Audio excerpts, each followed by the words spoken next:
Pour le deuxième segment de l'émission, les députés Michel Guimond et Raymond Bernier nous font leur bilan de session. Mais pour tout de suite, on parle de Louis-Alexandre Pitre.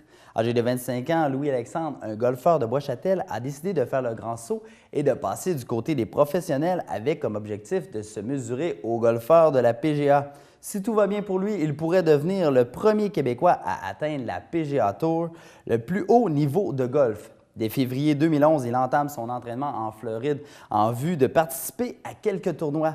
Louis-Alexandre Pitre est venu nous rencontrer en studio pour nous parler de son parcours et de ce qui l'attend dans les prochains mois.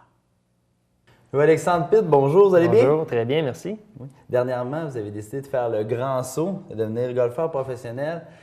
Au golf, il y a une particularité parce que c'est le golfeur en soi, vous me direz le contraire, qui décide de devenir professionnel. Ben oui, quand on est amateur au golf, avant d'être professionnel, c'est nous qui décidons si on est prêt ou non d'aller professionnel. On peut rester amateur toute notre vie, jouer les tournois amateurs sans toucher à des bourses. Mais si on veut aller plus loin dans le golf puis atteindre un jour, si on a le rêve, les rangs professionnels comme la PGA, mais il faut faire le grand saut qui est d'aller faire des compétitions professionnelles. Devenir golfeur professionnel à 25 ans, est-ce que c'est jeune ou c'est dans les normes? C'est dans les normes. Habituellement, c'est après l'université. Okay. Moi, je suis allé à l'université aux États-Unis 4 ans. Et habituellement, on finit l'université vers 23 ans. Alors, c'est là qu'on tourne professionnel. Mais moi, j'ai attendu quelques années. J'ai voulu faire ma maîtrise. Fait que là, maintenant, c'est l'heure. Mais les gars sur les circuits ont tout pas mal mon âge. Là. Avant qu'on parle un peu de tout ce que ça va engager pour toi, devenir golfeur professionnel, peux-tu nous retracer un peu ton parcours de golf depuis que ça a commencé? OK. Bien, j'ai commencé au golf, j'avais 10 ans. Mon père m'amenait jouer au golf le soir après le travail. Okay. On habitait à Saint-Georges-de-Beauce. Et j'ai eu la piqûre en jouant avec mon père, puis j'ai commencé à travailler au club de golf à Saint-Georges. Donc, avant le travail ou après le travail, j'allais frapper des balles, pratiquer. Et vers l'âge de 14-15 ans, j'ai vraiment eu la piqûre. J'ai choisi de devenir golfeur au lieu de jouer au hockey.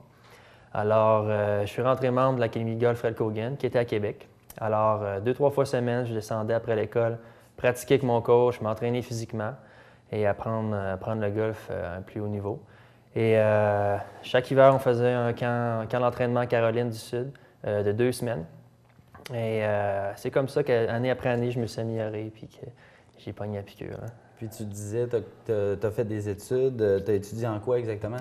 À l'université, j'ai étudié en Exercise Science, qui équivaut à la kinésiologie aussi au Québec. J'ai étudié ça à Pfeiffer University à Charlotte, en Caroline du Nord. J'ai eu mon diplôme en 2009, mai 2009. OK. Parce que j'imagine, là, tu ne veux pas mettre tous les œufs dans le même panier puis tout miser sur le golf. Là, alors, il faut que tu trouves une porte de sortie si jamais ça ne va pas au-delà de tes espérances. En plein ça, c'est un sport qui est très compétitif et difficile. Alors, je voulais avoir une porte de sortie si le sport ne fonctionne pas. Alors, je peux être kinésiologue et je fais mon papier d'immobilier aussi. Alors, c'est pas mal pris. Dès février 2011, on change de catégorie, on commence chez les pros. Comment ça débute? Là? Il y a des camps d'entraînement. De quelle manière ça fonctionne? Bien, la manière que ça fonctionne, c'est moi, je vais quitter début février pour aller faire un camp d'entraînement par moi-même en Floride. Je vais pratiquer pendant 1 mois, 5 semaines, jouer pour me mettre dedans, parce que je suis là depuis les derniers mois, je fais juste pratiquer à l'intérieur, travailler sur mon élan, sur mon aspect physique. Alors là-bas, ça va vraiment être du golf à l'extérieur. Puis à partir du mois de mars, je vais faire des tournois qu'on appelle des mini-tours, de petits circuits, des tournois de 1 ou 2 journées professionnels pour me mettre dans le bain de la compétition. Puis rendu au mois d'avril, là, je vais aller sur les plus gros circuits, faire les tournois de 4 jours sur un circuit qui s'appelle le e-Golf Tour en Caroline du Nord.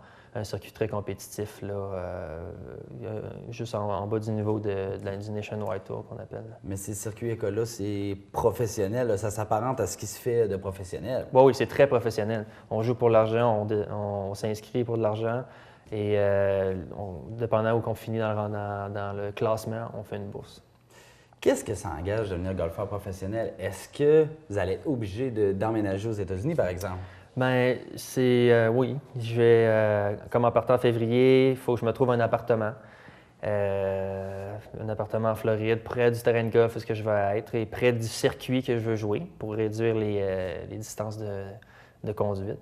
Alors, c'est sûr qu'il faut déménager. Alors, on laisse la copine à Québec, c'est malheureux, mais on n'a pas le choix. Mais c'est temporaire, c'est à temps plein ou vous allez revenir nous voir ou vous n'avez vraiment pas le choix, c'est en permanence aux États-Unis parce que c'est vraiment là que ça se passe côté professionnel. Ah oui, on n'a pas le choix. Si on veut atteindre la PGA un jour, qui est mon but ultime, on n'a pas le choix d'aller aux États-Unis.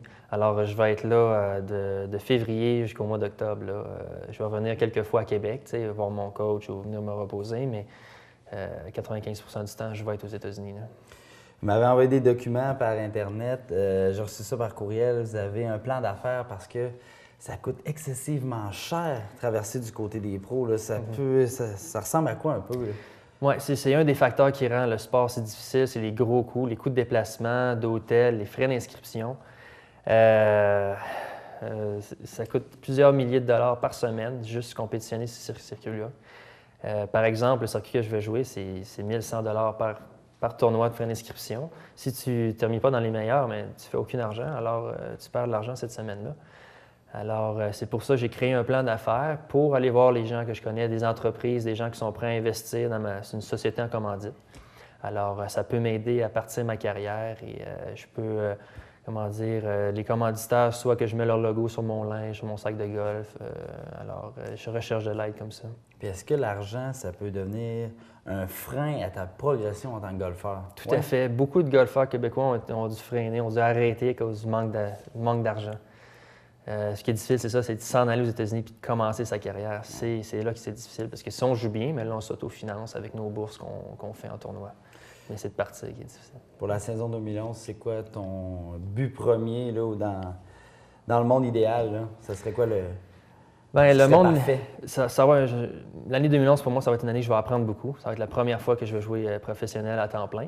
Alors, tous les tournois, je vais prendre de l'expérience, mais à la fin de l'année, j'aimerais ça aller jouer la qualification de la PGA et me rendre au dernier stage pour obtenir ma carte du Nationwide. Là. Ça serait fabuleux. Parce que c'est ça, si tout va bien pour toi, tu pourrais être le premier Québécois à atteindre la PGA Tour. Oui, il n'y a pas un Québécois encore dans l'histoire qui a obtenu sa carte de la PGA pour la saison entière. Il y a des Québécois qui sont qualifiés pour certains tournois, mais pas encore. Mais comment on fait pour se qualifier? Mais il y a deux manières. Soit qu'on va à l'école de qualification de la PGA à la fin de l'année, qui est 3 stages. Une fois que tu as passé les 3 stages, les 25 premiers au classement au dernier stage obtiennent leur carte de la PGA. Ou si tu joues à temps plein sur le circuit école de la PGA qui s'appelle le Nationwide Tour, si tu termines aussi dans les 25 premiers boursiers sur ce circuit-là pour l'année courante, tu obtiens ta carte de la PGA. Bien, merci beaucoup d'être venu partager ça avec nous, puis surtout, bonne chance chez les pros. Merci beaucoup. Merci.